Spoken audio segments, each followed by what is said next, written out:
What if the most dangerous kind of evil didn't look like evil at all? Ted Bundy didn't fit the image of a serial killer. He wasn't erratic. He wasn't visibly disturbed. He was articulate, educated, and outwardly polite. Yet behind that disarming smile, behind the careful choice of words and the soft-spoken tone, hid a mind capable of calculated brutality. Between 1974 and 1978, Bundy abducted, raped, and murdered dozens of young women across multiple states, often luring them with a fake injury or a charming request for help. What's most disturbing, however, isn't only what he did, but how convincingly normal he seemed while doing it. Have you ever wondered what truly drives a mind like this? Stay with me. The truths we are about to uncover go deeper than you might expect. To understand Bundy is to confront a psychological contradiction, a man who embodied both magnetism and monstrosity, a presence that felt strangely familiar, but left something cold in the air, just beneath the surface. Let's begin by exploring that first impression and why it was designed to deceive. It wasn't just his appearance that disarmed people, it was the way he made them feel seen, heard, even safe. Ted Bundy knew how to mirror emotions, how to mimic empathy without ever truly feeling it. That's what made him so effective. His presence didn't raise alarms, it lowered them. And in that gap between perception and reality, he operated. This isn't about glorifying what he did, it's about understanding how someone can so expertly exploit the expectations we hold about danger, trust, and humanity itself. If you are drawn to real psychological inquiry, not easy narratives, Criminal Psychology Unmasked was made for you. Subscribe and come further with us. And if something in this exploration already resonates with questions you've had about control, about deception, about the masks we wear, I invite you to share your thoughts. What struck you the most about the psychology behind this case? Your reflections are essential to keeping this exploration alive, because when we look at Bundy, we don't just confront a singular darkness, we confront how vulnerable we are to it, especially when it's dressed in charm, intelligence, and familiarity. That's why the first impression matters, not because it tells the truth, but because it often hides it. Let's keep going. The next layer reveals how narcissism, cloaked in charisma, becomes a weapon far more subtle than we dare. Imagine what seemed like effortless charm was, in truth, a mechanism of control, precise, rehearsed, and deeply rooted in a narcissistic core. Ted Bundy didn't just want to be liked, he needed to dominate the way others perceived him. His physical presentation was deliberate, hair always styled, voice calm, posture confident. Former classmates remembered how he shifted his identity depending on who was watching. Friends described him as politically ambitious, always concerned with appearing intelligent and persuasive. But behind that curated persona, something colder was operating, a compulsive drive to assert superiority not just intellectually, but psychologically. During his trials, this dynamic came into full view. When Bundy insisted on representing himself, it wasn't simply a legal choice, it was a performance.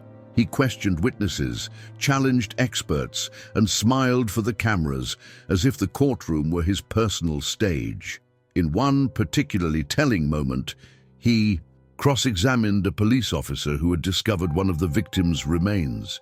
Instead of showing remorse or restraint, Bundy fixated on the forensic details, almost as if reliving the event from a place of detached fascination. That wasn't charisma, that was control, dressed as eloquence. What's more disturbing is how this same pattern mirrors behaviors we might encounter in everyday environments. The colleague who dominates with charm, the friend who performs empathy but avoids accountability, the partner who manipulates through praise and withdrawal.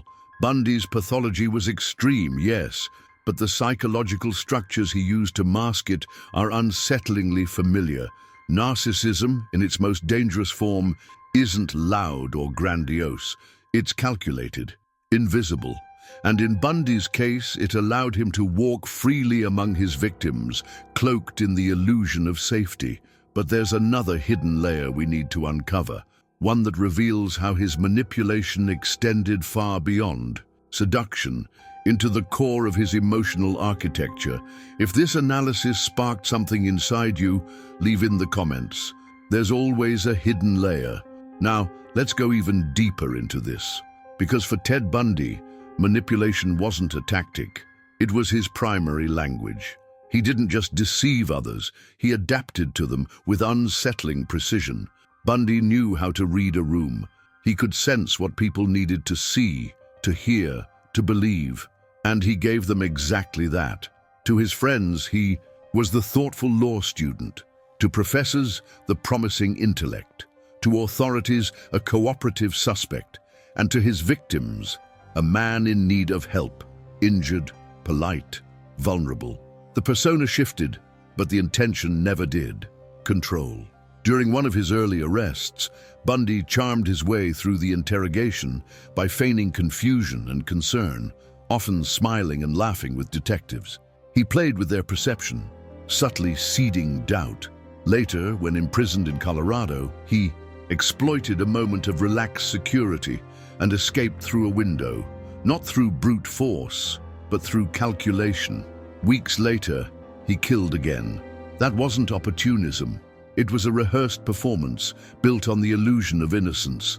Psychologists who interviewed Bundy after his final capture noted how he oscillated between self-awareness and deflection.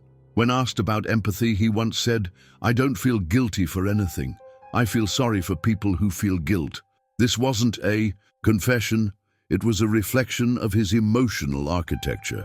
His words weren't meant to connect. They were meant to disarm, to maintain control of the narrative. He even manipulated his execution timeline, offering last-minute confessions to delay death, not to bring closure. The complexity of this mind doesn't end here, because Bundy's manipulation didn't only serve his crimes, it protected his identity. It masked the truth so effectively that even those closest to him doubted their instincts.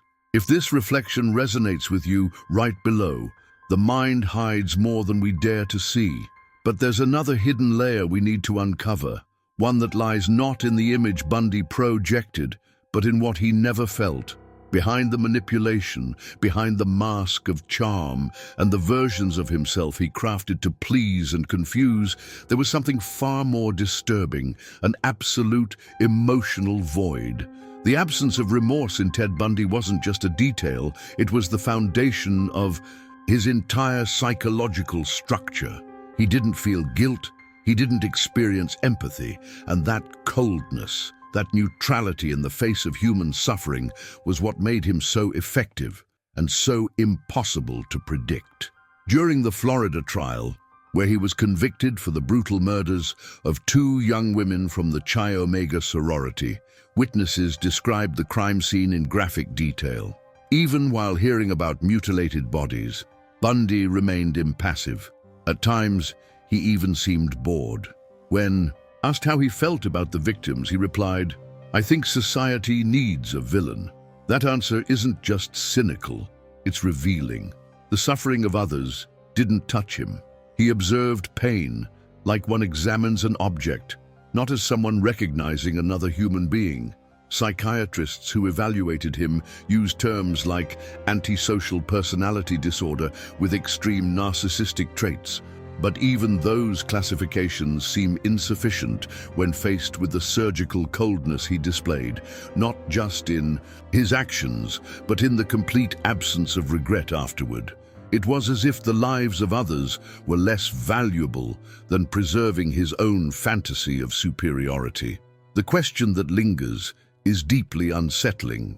Was this lack of empathy what enabled his crimes? Or was it the very fuel behind his entire path? If this analysis sparked something inside you, leave in the comments. There's always a hidden layer. Now let's go even deeper into this, because nowhere did Ted Bundy's ego surface more vividly than in the courtroom. Faced with the possibility of execution, he didn't retreat into silence or humility. Instead, he dismissed his legal team and insisted on defending himself. On the surface, it seemed bold, but beneath it was something far more revealing, the illusion of total control. Bundy wasn't just fighting for his life, he was performing. He wasn't trying to survive, he was trying to impress. During his trial for the abduction and murder of 12-year-old Kimberly Leach, Bundy assumed the role of lead attorney.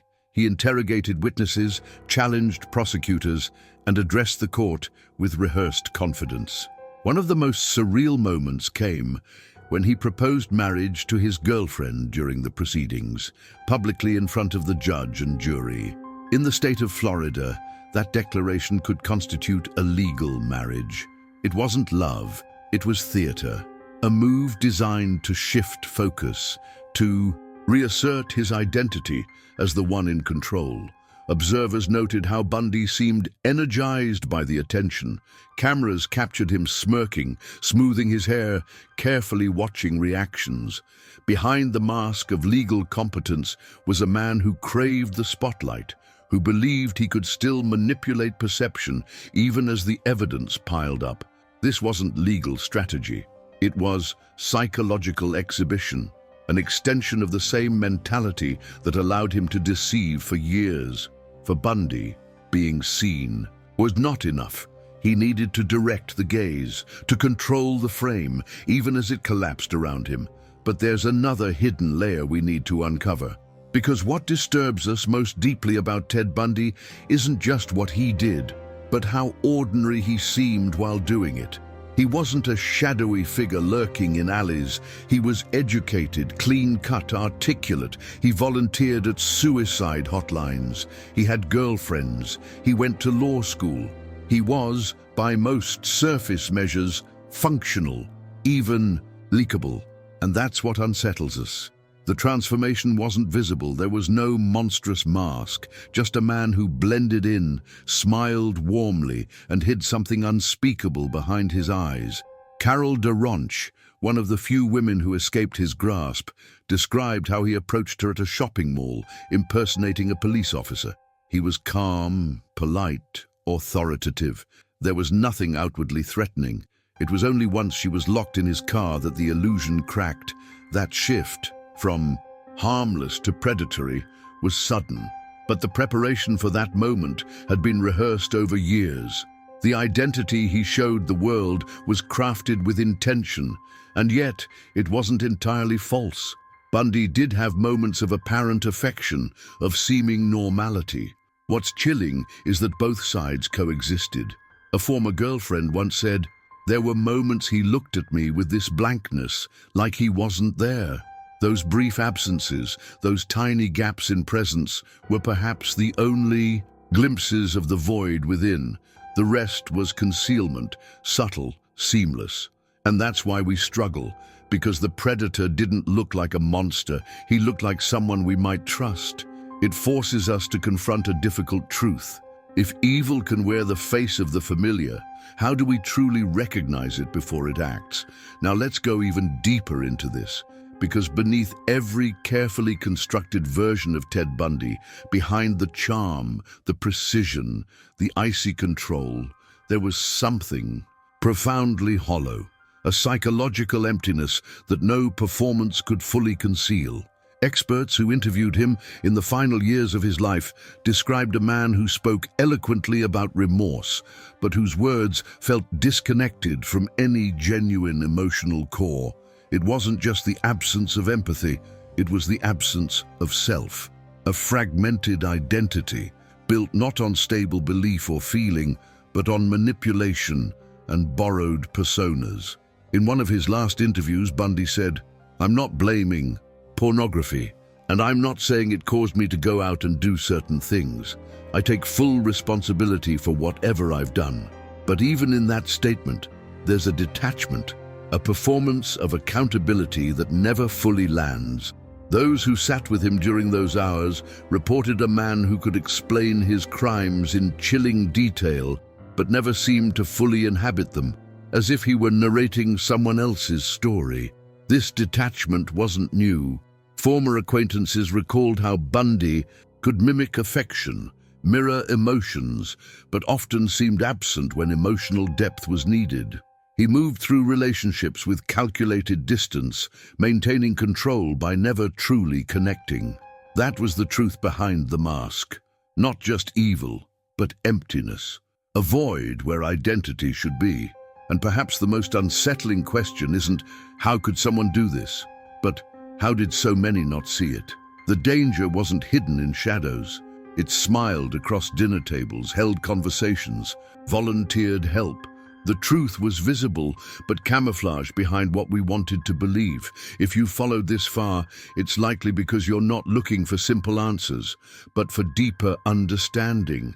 This space, Criminal Psychology Unmasked, exists for that very reason, to question, to confront, and to reveal what often remains hidden beneath the surface. So if exploring the psychological depth of the criminal mind speaks to you, consider subscribing. Our journey doesn't end here. It only becomes more intricate. Your perspective adds meaning to this exploration. Right below, there's always a deeper origin. And let's keep this conversation alive beyond the screen. And if you believe that serious, grounded analysis matters in a world of noise, a like is one small gesture that helps us continue uncovering these hidden layers with clarity and respect. Behind every action lies a long, hidden journey. In the next video, we'll go back to where it all began, to the early fractures, the silent triggers that shaped a mind into something unrecognizable.